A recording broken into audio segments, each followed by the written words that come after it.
Australia में दिवाली मना रहे भारतीय मूल के लोगों और खालिस्तान समर्थकों के बीच झड़प हो गई, जिसके बाद वहां जोरदार हंगामा हुआ और दिवाली के जश्न में खलल पड़ने से नाराज भारतीय मूल के लोगों ने जमकर नारेबाजी की। वहां काफी देर तक दोनों गुटों के बीच झड़प भी हुई। आरोप है कि भारतीय मूल के लोग दिवाली का जश्न मना रहे थे, तभी खालिस्तान समर्थकों का गुट वहां पहुंचा था।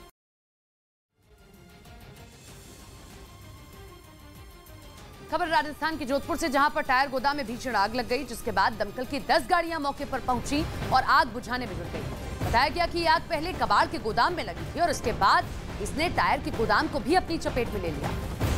बड़ी खबर राजस्थान के जोधपुर से, जहां पर एक कबाड़ के गोदाम में पहले आग लगती है, लेकिन देखते ही देखते इस आग ने पास में टायर गोदाम को भी अपनी चपेट में ले लिया है। कड़ी मशक्कत के बाद फिलहाल आग पर काबू पा लिया गया है।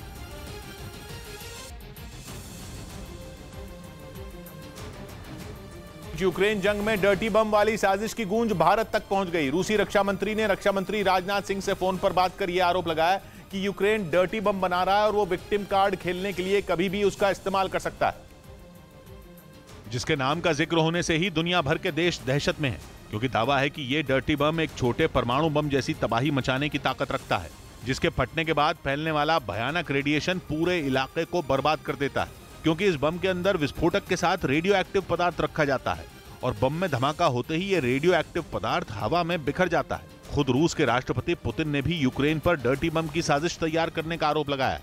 Оставляют без внимания заявление киевского режима о желании заполучить ядерное оружие। हालांकि इस मुद्दे पर रूस के रक्षा मंत्री से बातचीत के बाद भारत ने एक बार फिर अपना रुख साफ कर दिया और दोनों देशों को आपसी बातचीत से विवाद सुलझाने की नसीहत दी। उधर नेटो ने रूस के आरोपों को दुनिया को गुमराह करने की कोशिश बता दिया, क्योंकि भारत से पहले रूस के रक्षा मंत्री इस मुद्दे पर अमेरिका और ब्रिटेन के रक्षा मंत्रियों से भी फोन पर चिंता जता चुके हैं।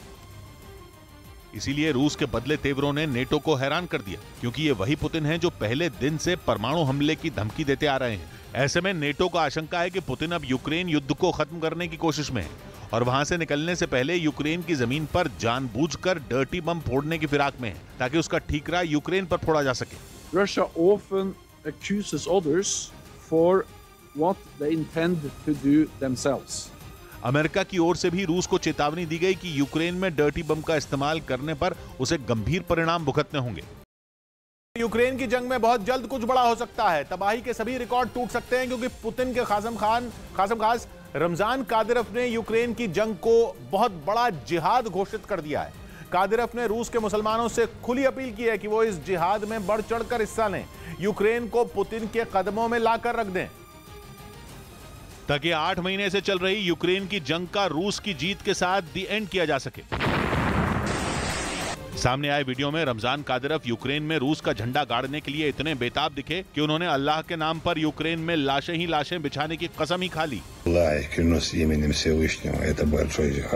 रमजान कादिरोव ने दो टूक कहा कि वो जापोरिजिया या खैरसॉन में नहीं रुकने वाले, क्योंकि पूरा का पूरा यूक्रेन ही रूस का है। उन्होंने ये तक कहा कि भले ही यूक्रेन के साथ अमेरिका से लेकर यूरोप तक पूरी दुनिया खड़ी हो जाए, लेकिन बकरे की अम्मा कब तक खैर मनाएगी। यूक्रेन ज्यादा वक्त तक रूस के आगे नहीं टिक पाएगा।